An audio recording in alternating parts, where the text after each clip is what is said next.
Olá, seja muito bem-vindo ao canal 7 de Teologia. Aqui é o pastor Sérgio Lenz e mais uma vez vamos começar uma nova semana na presença do Eterno. Eu espero que o seu final de semana tenha sido tão bom quanto você merece. Afinal de contas, o nosso Deus tem coisas boas para nós.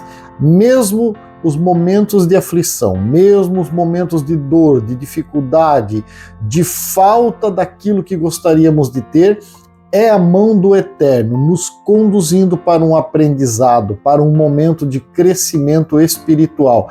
Afinal de contas, somos passageiros, transeuntes nesse mundo que em breve há de ser consumido pelas chamas do juízo divino. E nós nos preparamos para um dia morar nas mansões celestiais com Ele. E é por isso que Ele nos adverte a estarmos preparados para estas coisas, ok? Isso só para a gente lembrar que nós temos aí todo um desafio pela frente de uma nova semana e com certeza, se colocarmos nas mãos dEle as nossas vidas, os nossos projetos, a vontade que temos de fazer certo, mesmo muitas vezes errando, Ele nos dará bom termo aquilo que nós projetarmos, ok? Dito isto, lembrar a você que é importante que você se inscreva no canal, que você compartilhe com muitas pessoas, que você ative o sininho de notificações para receber novos vídeos. Acima de tudo, deixe o seu like se você gostou, faça o seu comentário. Vamos pensar no livro mais antigo, na história mais antiga, tirando o relato da criação do Gênesis, que é o livro de Jó. O livro de Jó, o capítulo 1, versículo 1. Aliás, um livro que nós podemos tirar muitas verdades, muitas lições preciosas, mas hoje a nossa lição curta está no primeiro versículo do primeiro capítulo de Jó, que está escrito aí na tela desta maneira. Havia um homem na terra de Uz, cujo nome era Jó, homem íntegro e reto, temente a Deus e que se desviava do mal.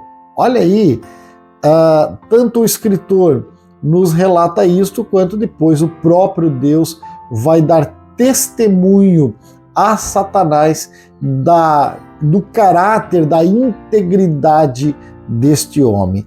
E que integridade era essa que chamou a atenção de Deus? Talvez seja esse um dos fatores fundamentais para termos sucesso em todos os nossos projetos nesta vida, neste mundo. Chamar a atenção de Deus. Como fazê-lo?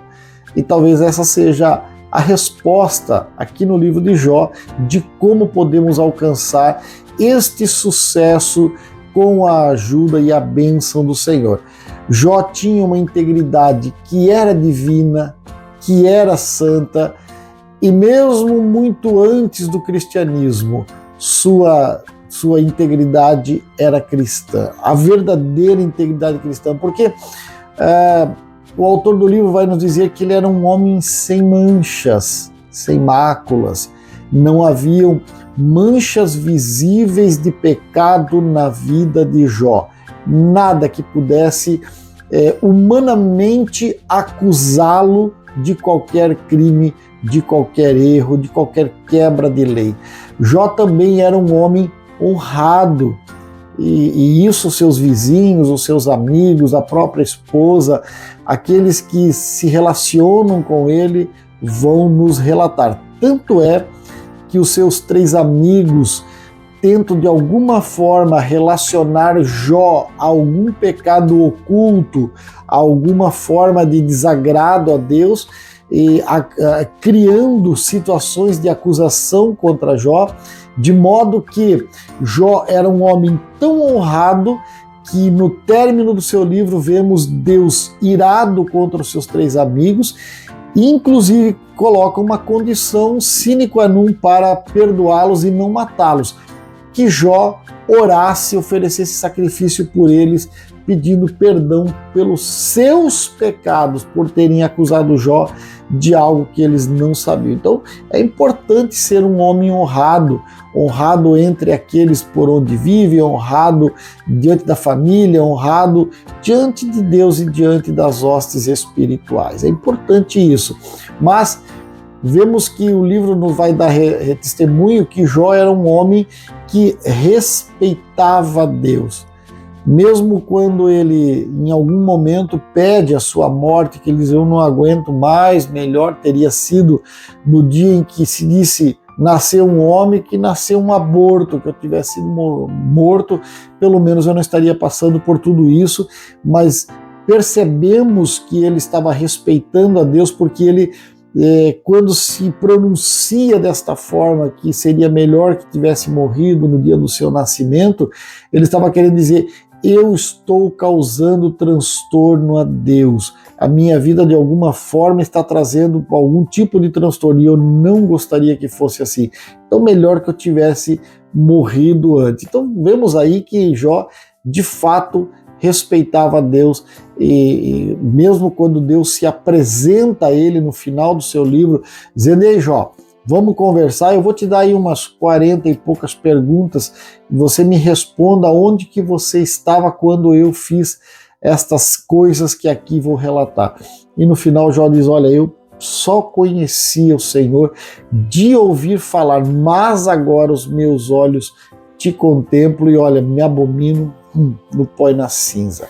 Mas Jó também era um homem que evitava o mal. E isso é muito importante, porque, na regra, nós seres humanos, quando vemos uma tragédia, quando vemos uma desgraça, quando vemos algo errado, o que nós fazemos? Nós corremos lá para ver. E se estiver muito distante, nós abrimos as redes sociais, nós ligamos a televisão, nós escutamos o rádio, de modo que nós procuramos ir ao encontro das coisas ruins, das coisas más.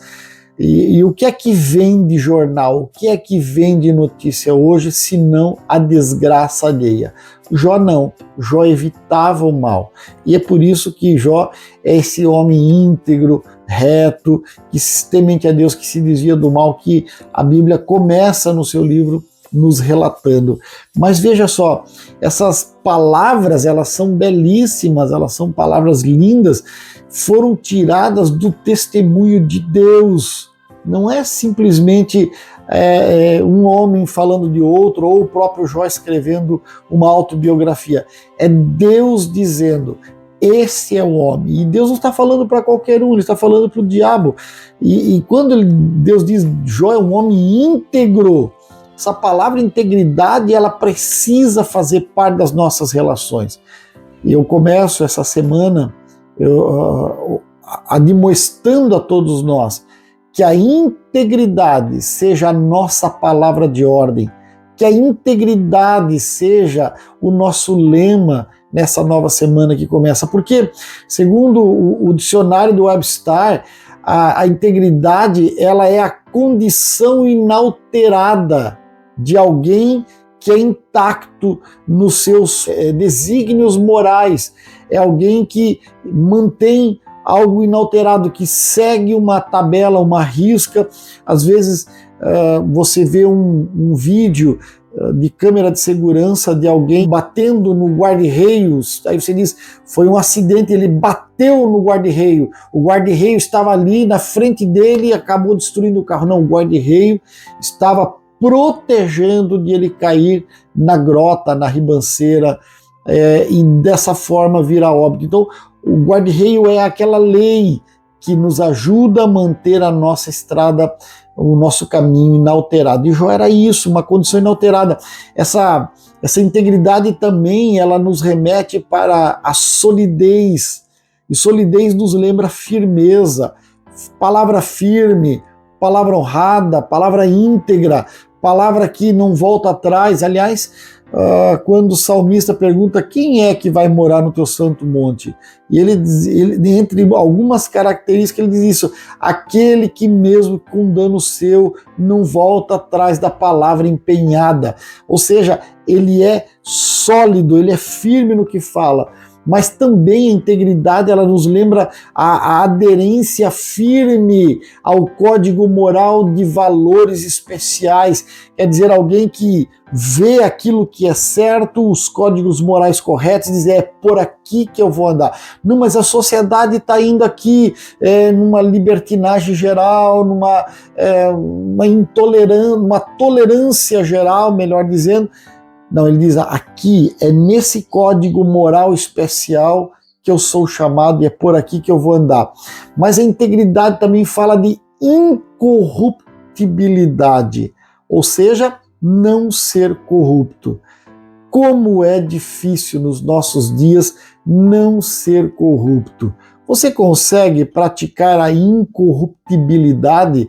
Você consegue ser fiel à palavra empenhada, aos contratos? Você consegue ser verdadeiro, ser honesto, ser íntegro?